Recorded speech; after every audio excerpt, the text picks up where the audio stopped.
Lucky के पैरों में गिरे तो आखिर में लकी ने गज्जू को छोड़ दिया और उसके बाद गांव वालों को खूब सुनाया। उसने कहा कि गांव वाले इतने भी समझदार नहीं थे कि वो अपना भला और अपना बुरा खुद समझ सके। लकी ने उन्हें बताया कि उनके साथ जो कुछ भी हो रहा था वो विजया नहीं बल्कि यहाँ के पानी की वजह से हो रहा था। लेकिन सरपंच के साथ गांव के बाकी लोगों को लकी की बात पर यकीन नहीं था। ऐसे में लकी ने पानी की जांच के लिए कमलेश को अपने हॉस्पिटल में भेज दिया। कमलेश जब वहां से रिपोर्ट लेकर आया तो सबके होश उड़ गए थे। रिपोर्ट में लिखा था कि पानी में किसी की लाश थी। सरपंच को जब लकी की बात पर विश्वास नहीं हुआ तो लकी ने रिपोर्ट उसे थमा दी। अब पूरा गांव इस बात का इंतजार कर रहा था कि सरपंच ने जिस डॉक्टर को रिपोर्ट भेजी थी उसका क्या मैसेज आया था। जैसे ही सरपंच के मोबाइल की मैसेज टोन बजी तो इतने में सब लोगों की आंखें बड़ी बड़ी हो गई और हर कोई उसकी तरफ देखने लगा। मैसेज आ गया है, सरपंच ने धीरे से गांव वालों से कहा। पढ़कर सुनाइए ना क्या लिखा है, एक गांव वाले ने कहा। सरपंच ने अपनी जेब से चश्मा निकाला और उस मैसेज की तरफ देखने लगा। उसने मैसेज को सरसरी निगाह से पढ़ लिया और उसके बाद गांव वालों की तरफ देखने लगा। सभी लोग इंतजार भरी नजरों से उसे देख रहे थे।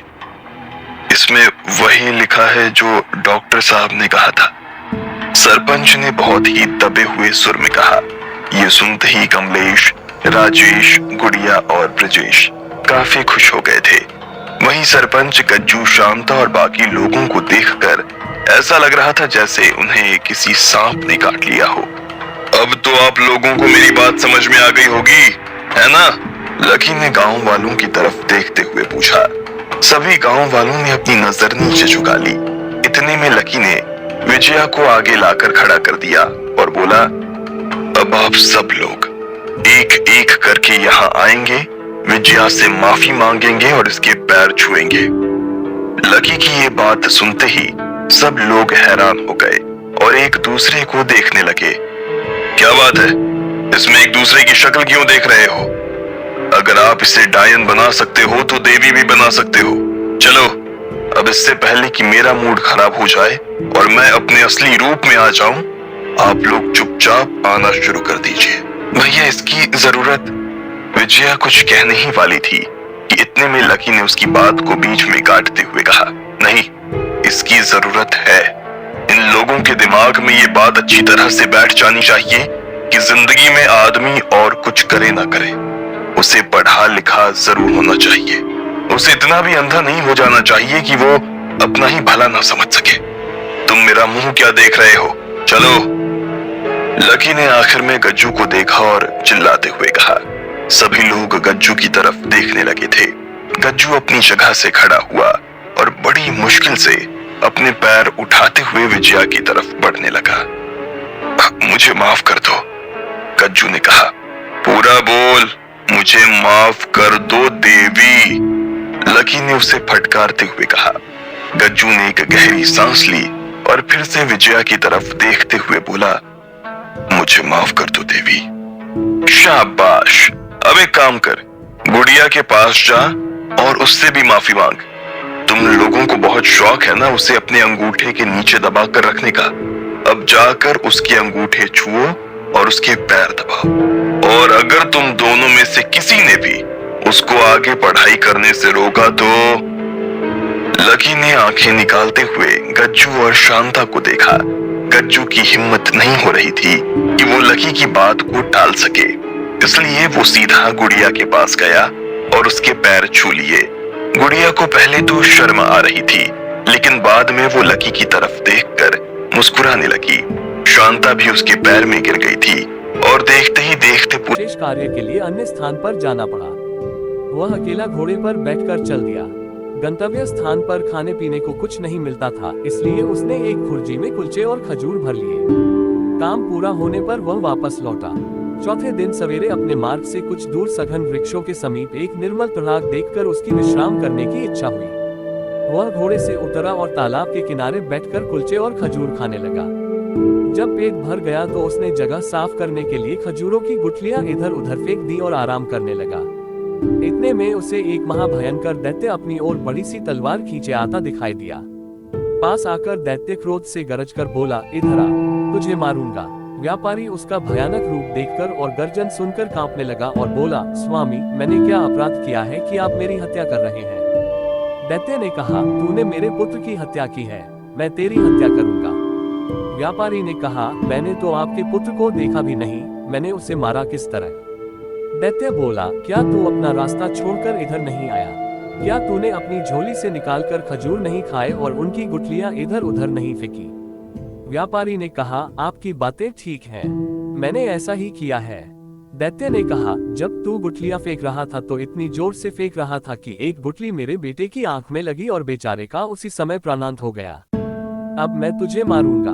व्यापारी बोला, स्वामी, मैंने आपके पुत्र को जानबूझकर तो मारा नहीं है, फिर मुझसे जो भूल हो गई है उसके लिए मैं आपके पैरों पर गिरकर क्षमा मांगता हूँ। दैत्य ने कहा, मैं न दया करना जानता हूँ न क्षमा करना, और क्या खुद तुम्हारी शरीयत में नरवध के बदले नरवध की आज्ञा नहीं दी गई है? मैं तुझे मारे बगैर नहीं रहूंगा। ये कहकर दैत्य ने व्यापारी की बांह पकड़कर उसे पृथ्वी पर गिरा दिया और उसे मारने के लिए तलवार उठाई। व्यापारी अपने स्त्री पुत्रों की याद कर करके विलाप करने लगा, साथ ही ईश्वर और पवित्र आत्माओं की सौगंध दिला दिलाकर दैत्य से अपने प्राणों की भिक्षा मांगने लगा। दैत्य ने ये सोचकर हाथ रोक लिया कि जब ये थककर हाथ पांव पटकना बंद कर देगा तो इसे मारूंगा, लेकिन व्यापारी ने रोना पीटना बंद ही नहीं किया। अंत में दैत्य ने उससे कहा, तू बेकार ही अपने को और मुझे तंग कर रहा है। तू अगर आंसू की जगह आंखों से खून बहाए तो भी मैं तुझे मार डालूंगा। व्यापारी ने कहा, कितने दुख की बात है कि आपको किसी भांति मुझ पर दया नहीं आती। आप एक दीन निष्पाप मनुष्य को न्यायपूर्वक मारे डाल रहे हैं और मेरे रोने गिड़गिड़ाने का आप पर कोई प्रभाव नहीं होता। मुझे तो अब भी विश्वास नहीं होता कि आप मुझे मार डालेंगे। दैत्य ने कहा, नहीं, निश्चय ही मैं तुम्हें मार डालूंगा। इतने में सवेरा हो गया। शहरजाद इतनी कहानी कहकर चुप हो गई। उसने सोचा, बादशाह के नमाज पढ़ने का समय हो गया है और उसके बाद वह दरबार को जाएगा। दुनियाजाद ने कहा, बहन, ये कितनी अच्छी कहानी थी। शहरजाद बोली, तुम्हें ये कहानी पसंद है? अभी तो कुछ नहीं, आगे तो और भी आश्चर्यप्रद है। तुम सुनोगी तो और भी खुश होगी। अगर बादशाह सलामत ने आज मुझे जीवित रहने दिया और फिर कहानी कहने की अनुमति दी तो कल रात मैं तुम्हें शेष कथा सुनाऊंगी, वरना भगवान के पास चली जाऊंगी।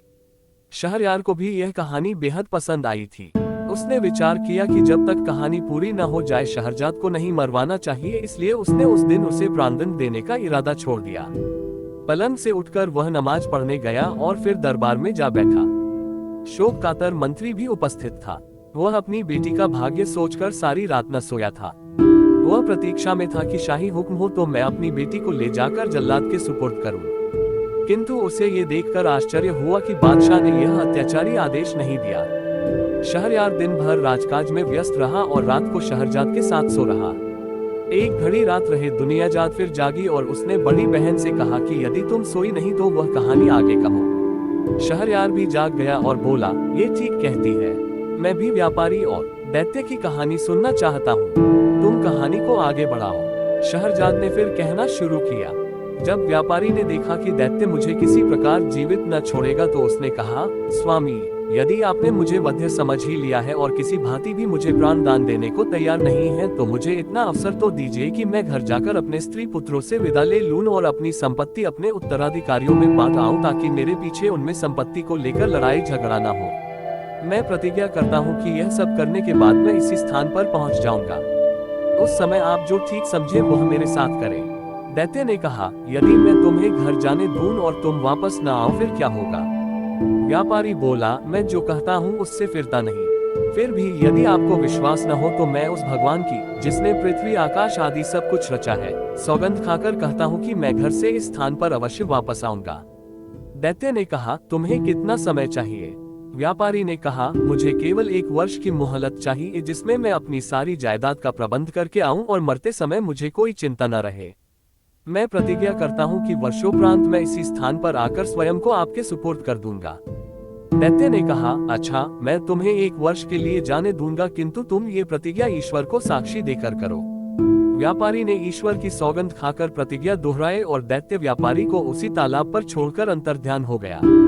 व्यापारी अपने घोड़े पर सवार होकर घर को चल दिया। रास्ते में व्यापारी की अजीब हालत रही। कभी तो वह इस बात से प्रसन्न होता कि वह अभी तक जीवित है और कभी एक वर्ष बाद की निश्चित मृत्यु पर शोकातुर हो उठता था।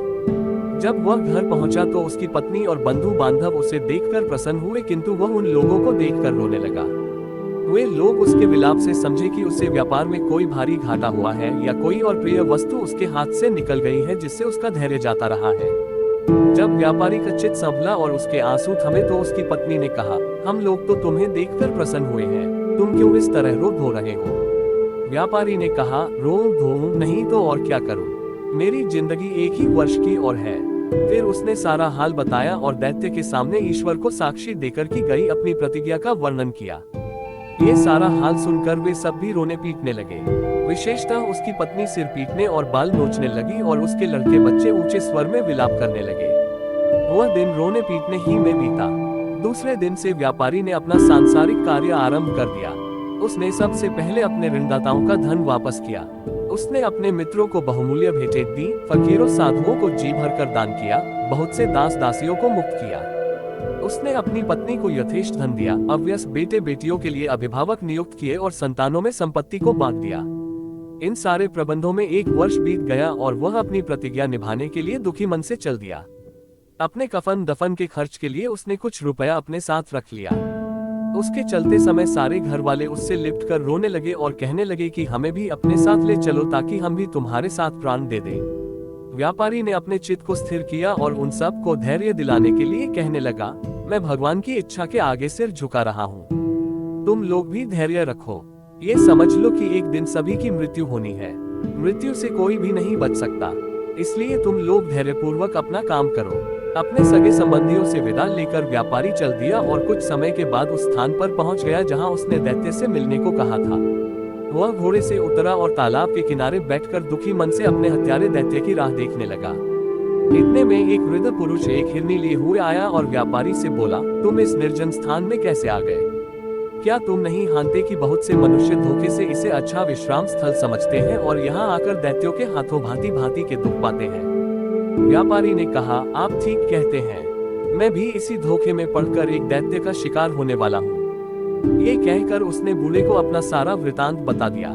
बूढ़े ने आश्चर्य से कहा, ये तुमने ऐसी बात बताई जैसी संसार में अब तक किसी ने नहीं सुनी होगी। तुमने ईश्वर की जो सौगंध खाई थी उसे पूरा करने में प्राणों की भी चिंता नहीं की। तुम बड़े सत्यवान हो और तुम्हारी सत्यनिष्ठा की जितनी प्रशंसा की जाए कम है। अब मैं यहाँ ठहर कर देखूंगा कि दैत्य तुम्हारे साथ क्या करता है। वे आपस में वार्तालाप करने लगे।